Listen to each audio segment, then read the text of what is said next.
My name is Anya Briggs, and I am a private citizen and resident of New York City. I have been and continue to be experimented on against my will and without my permission as a human test subject and as a targeted individual forced into trauma-based mind control programs. Because of this ongoing experimentation, torture, and abuse since 2008 and before, I have endured the following physical and psychological symptoms: extreme, debilitating, and chronic fatigue, weakness, and dizziness for days and weeks at a time, lack of motor control, as well as the sensation of being physically controlled by an unseen force. My left arm occasionally experiences pain and discomfort from an object of unknown origin moving under my skin and being activated somehow. I have an unusual dental filling of unknown origin on the side of one of my back upper right teeth and no memory of having this procedure done. And I have x-ray printouts and a signed affidavit from my dentist stating this.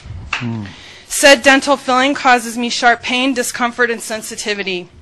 I have experienced extreme itching, burning, and pain in my right leg that turned into an intense bright pink and then disappeared completely after several minutes, and I have photographs of this happening in real time. I have had a stretched uterus, and yet I have never consciously, and to my knowledge, been pregnant. I have had equidistant sores that have appeared on both of my subscapularis muscles at the same time. I have been drugged. I've been abducted from my home. I've had guns pointed at my head. I've had death threats. And much, much worse, believe it or not, by being in these programs and experiments. The after effects of this have made me socially avoidant most days, and it is extremely hard to establish relationships with people I can trust as a result of these abominations, and I thank the committee for hearing my statement. Good afternoon. My name is Cassandra Lewis, and I'm a targeted individual from Baltimore, Maryland. My story may sound disjointed. I'm trying to keep it within the minute and a half. I worked as a legal secretary at Hartson in Washington, D.C., it's now called Hogan Lovells. Attorney Jan McDavid made a client mistake that she tried to blame on me. I then refused to work for Ms. McDavid. Shortly thereafter, strange and inexplicable occurred on my job, and after being fired, followed me to my home and to all my travel. Attorney Christopher J. Haig, formerly of Hogan & Son, Mr. Samuel Kahn, he's a retired security administrator of Hogan & Hartson, and Robert Johnston, who is the current firm administrator of Hogan Lovells, are responsible for my targeting. I believe to protect Ms. McDavid's reputation, a phone call was made. To whom and why they did this to me, I truly just speculate. Gang stalking and harassment was used to implement this non-consensual biotechnology application that is being used on me. I now experience involuntary limb movements. I receive stingings. I get pains to my head, to my abdomen, to my vaginal area, and to my anal area. I am receiving from a language that I read concerning this technology. It is called Medusa, developed by the Navy, is being used on me. I get burning on my lower legs and my ankles. I get ringing in my ears that's pitched. It's like they pitch it. I get pulsing sensations in my body. I get an electrical current, an electrical sensation that goes up and down through my body and can be isolated to different parts of my body. I get severe tingling on the soles of my feet. I'm almost done. It's also like being electrocuted, and the first time I experienced this was walking into a bank. I get buzzing sensations on the soles of my feet and individual toes. I also get facial manipulations, just to name a few of the things that happen to me. I feel as though I am being roboticized. These are very strange occurrences, and I would like for all the targeted individuals in this room to stand up and to show yourself. My story is similar to a lot of these people.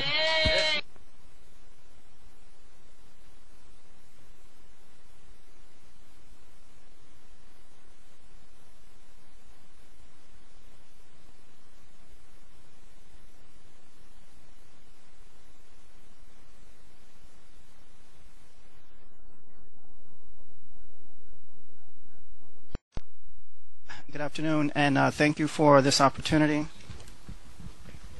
Good afternoon to the Commission, and thank you for this opportunity to speak to you this afternoon. My name is Derek Robinson, and I'm president of an organization called Freedom from Covert Harassment and Surveillance. And I represent many of the people that are in this room today, as well as hundreds of those across the U.S. And millions, many thousands across the U.S. who are not in our organization, who are being targeted without their knowledge, as well as those worldwide, millions, thousands, speaking of thousands of people here in China who sent me their statement to give to you. I've heard a lot this afternoon about IRBs, about ethics versus. I'm sorry, my thoughts aren't coming together right now. But anyway, what we want to express to you is that human experimentation by this government is happening today. That there are many thousands of people, whether they are realizing it or not, are being affected. And that we would like to express to you that this is a situation that needs to be addressed by a task force, by a commission, because we are not hearing, because the government is not hearing from those who are being victimized by the experimentation. What you're speaking about tonight is very relevant in terms of those who are being experimented on. But what about feedback from those who are being experimented on, who have no place to go, who need a voice, who are suffering like these people here, who are suffering like those across this country? What you're hearing tonight is just a minuscule amount of what I hear on a daily basis. This is a widespread government program that is non-consensual, that is affecting many, many thousand, and it's growing daily. And the commission, I would hope, would express to Barack Obama that non-consensual, federally funded human research programs are going on and need to be addressed. And also the victims of those programs need a way to file a complaint, to talk to a commission, to talk to a task force about what is happening to them. Thank you.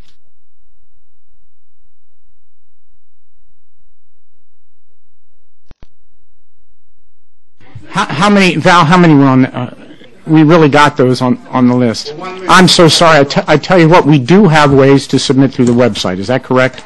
So we do get a chance to read that, but you're going to remind me what the site address is for everybody. Oh, it's right up there.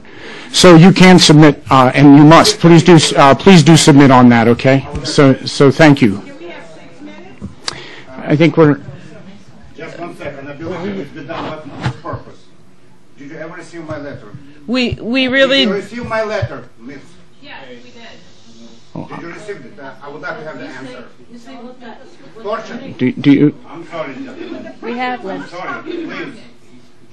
We do have Did your you list. receive my letters? Yes. Yes. Do you receive? Yes. What did you do in this regard, huh? Did you receive my phone calls, huh? Hold on just a moment. Please, sir. Just 1 second, gentlemen. Why don't... your name, sir? I'm sorry. Edward Katz. Edward... Katz. K-A-T-S. why don't we if we can, I was just going to say, if I would allow some time to let you finish, and if I could indulge, if the commission would indulge a little extra time in our agenda, will that satisfy your need? Yes. Thank you, sir. You have a minute and a half, please. Could we ask other people to... We need others to be seated, though, please. Everyone seated. And I'm sorry. 1 month. And this gentleman who is in commission. Okay, well, you need the microphone. We need the microphone to you. Correct? Yes. You have... You're afraid to talk to me? No. Behind the secretaries, yes? Yes, you are. I'm sorry. I had asked you, please, to... I was happy to give you time in front of the commission. It doesn't sound like that's what you want. I won't. Okay, why don't you take the microphone, and we'll give you a minute and a half like everyone else. You need the microphone so we can have a record. And please give us your name again. My name is Edward Katz. Edward? I'm from Palo Alto, California. Okay. Calmly, please. Tell us your story or tell us your comment, please. We did send the name Mrs. Amy Goodman Okay. a horrifying letter, which has been actually supported by the video statement. Oh, my. This video statement shows up acts of physical torture by use of brain implants. All my family received while we moved to Bay Area, California, and settled right next to the Stanford research, including my children. Two boys being implanted in optic nerves, and blah, blah, blah. Anyway, Mrs. Barbara Boxer requested headquarters FBI to provide information in this regard, and FBI told us what we are on the experiment. Then, Department of Justice, Mr. Holder, told us what we have to learn how to live with that, with torture, with robbery, and this is on tape. And Mrs. Gottman has this tape, and we beg you so many times, please, call Obama, stop torture. Obama can stop torture. Did you call? Immediately. Did you call Obama? We're asking you, stop torture. Physical torture, please. Yeah, please. We Inhumane torture. Just take a look at this picture, people. Okay. Thank you very much. Especially we came from Soviet Union. Especially we came from the communist bloc, here for the freedom and what they did to my babies. It's a horrific, obviously horrific story, and I think we can. Val can take it. She's our head staff person. Thank you very much. Many times. Edward, I thank you for your civility I thank you for your civility in presenting to us, and I think with that we should stand adjourned. So thank you all. Thank you all very, very much.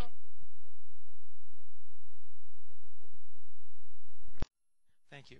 I'm a physician, and cervical cancer prevention in developing countries is my life's work. I previously outlined my concerns in written form to Valerie Bonham and to Adam Michaels. My concerns are regarding ongoing studies of cervical cancer prevention currently being conducted in India. These studies include scientifically gratuitous control groups of unscreened women, and it includes scientifically gratuitous measurements of cervical cancer death rates among over 100,000 Indian women who are not being provided with any cervical cancer prevention services at all. These studies have been funded continuously since 1997 by the NCI and by the Bill and Melinda Gates Foundation. I'd like to offer a testable hypothesis that if these studies had been reviewed by any one of this afternoon's panelists, they'd be found, without exception, to be unethical by each of the panelists. I'd also like to offer the testable hypothesis to the Commission that these ongoing Indian studies could serve as a valuable prism through which to identify improvement opportunities for human subjects' protections.